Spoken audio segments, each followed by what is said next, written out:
θα καταλάβω. Πες μας λίγο για τη δουλειά σου. Τι κάνεις με τα παιδιά? Δουλεύεις με παιδιά, πηγαίνεις σε σχολεία, κάνετε παραστάσεις σε σχολεία. Τι είναι αυτό που κάνεις? Είμαι πολύ περήφανη για τη δουλειά μου. Πάρα πολύ περήφανη για τη δουλειά μου. Σήμερα, μάλιστα, κλείνουμε ακριβώς τα 13 χρόνια της Θεατρομάθειας.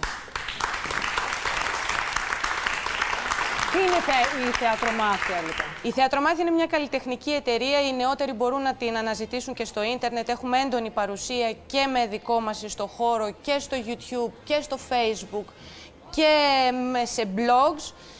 Η Θεατρομάθεια κάνει πολύ σημαντικό θέατρο για όλες τις ηλικίες με κύριο στόχο να είναι και παιδαγωγικό και ψυχαγωγικό. Ξεκινώντας είχαμε κάνει θέατρα για μεγαλύτερους, για ενήλικες. Δοκιμάζαμε, πειραματιζόμασταν πολύ, λειτουργικό δράμα, πρωτοποριακό θέατρο, εναλλακτικό θέατρο. Μετά ανακαλύψαμε τον σπουδαίο κόσμο του θεάτρου για παιδιά και αναπτύξαμε ένα πολύ ιδιαίτερο είδος θεάτρου, το συμμετοχικό θέατρο για τα παιδιά, όπου τα μικρής ηλικίας παιδιά μπορούν να παίξουν κατά τη διάρκεια της παράστασης με την καθοδήγηση των ηθοποιών. Να παίξουν μαζί σας? Πάνω στη σκηνή. Ανεβαίνουν στη σκηνή και συμμετέχουν στο έργο. Ακριβώς. Λίγα τα παιδιά τα καθοδηγούμε, ανεβαίνουν στη σκηνή και νιώθουν ότι εξελίσσουν το ίδιο το έργο. Εξελίσσουν την πλοκή. Ακριβώς. Με την συμμετοχή τους εξελίσσουν την πλοκή, τα έργα είναι παιδαγωγικά, είναι πολύ τρυφερά, είναι γραμμένα από τον Τάκη το Χρυσούλη, στελεχώνονται από σπουδαίους συνεργάτες και σταθερούς συνεργάτες μέσα στην ομάδα. Είναι και έργα τα οποία πιστεύω ότι μεταφέρουν συναίσθημα, αξίες ζωής. Αξίες, πλούτο συναισθήματος, αναπτύσσουν τη φαντασία, είναι χαρούμενα, έχουν τρυφερούς ήρωες, γιατί απευθυνόμαστε σε μικρής ηλικίας παιδιά, δεν έχουν κάτι το τρομακτικό. Δίνουμε τις παραστάσεις μας με πολύ ωραία κοστούμια, με πρωτότυπες μουσικές. Τα κείμενα των έργων είναι υψηλής λογοτεχνικής αξίας. Πάτε και σε σχολεία? Και πάμε μέσα στα σχολεία. Μέσα στα σχολεία. Πάμε και μέσα στα σχολεία και κάνουμε επίσης παραστάσεις στον Πολυχώρο Άγκυρας της Όλωνος για τα μικρής ηλικίας παιδιά. Αλλά το σημαντικό είναι ότι πάμε μέσα στα σχολεία. Και όταν αυτό συνέβη πριν από 10 χρόνια, μόνο κάτι θίαση πολύ δεύτερη φτάνανε μέσα στα σχολεία και ήταν πολύ δύσκολο να πείσουμε για την ποιότητά μας. Τώρα πια μας καλούν σταθερά σχολεία που γνωρίσανε τη δουλειά για να ξαναδούν τις καινούργιες μας παραγωγές. Παράλληλα, επειδή... Πώς είναι η επαφή σου αυτή με τα παιδιά? Δηλαδή, είναι αλλιώς να παίζεις θέατρο για ενήλικες και αλλιώς να παίζεις παιδικό θέατρο και ειδικά όταν υπάρχει συμμετοχή του παιδιού, όταν το παιδί ανεβαίνει. Εκεί τα πράγματα είναι πιο δύσκολο το παιδί. Πολύ δύσκολο.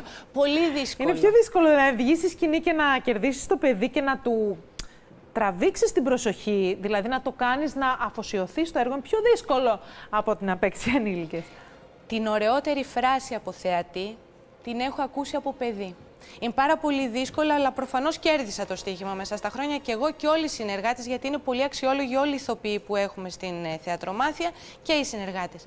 Η πιο ωραία φράση είναι η εξής. Μετά το τέλος μιας παράστασης, αγκαλιάζει ένα κορίτσι πάρα πολύ σφιχτά, ένα πολύ μικρό παιδί και μου λέει «Εγώ την έχω ξαναδεί την παράστασή σας». Και του λέω «Αγάπη μου γλυκιά, την είδες με τη μαμά το Σάββατο?» «Όχι, σας έχω δει στο όνειρό μου». Αχ, μωρέ! Τέλειο! Δεν νομίζω ότι ένας ενήλικας θα μπορούσε να εκφραστεί πιο όμορφα και πιο κέρια σε έναν καλλιτέχνη. Μίλησε κατευθείαν στην ψυχή μου. Κάνω αυτή τη δουλειά με πάρα πολύ αγάπη και πάρα πολύ κέφι και φαίνεται. Φαίνεται στην ποιότητα της δουλειάς. Ταυτόχρονα με τον Κώστα τώρα. Κάναμε και κάτι άλλο, αναπτύξαμε.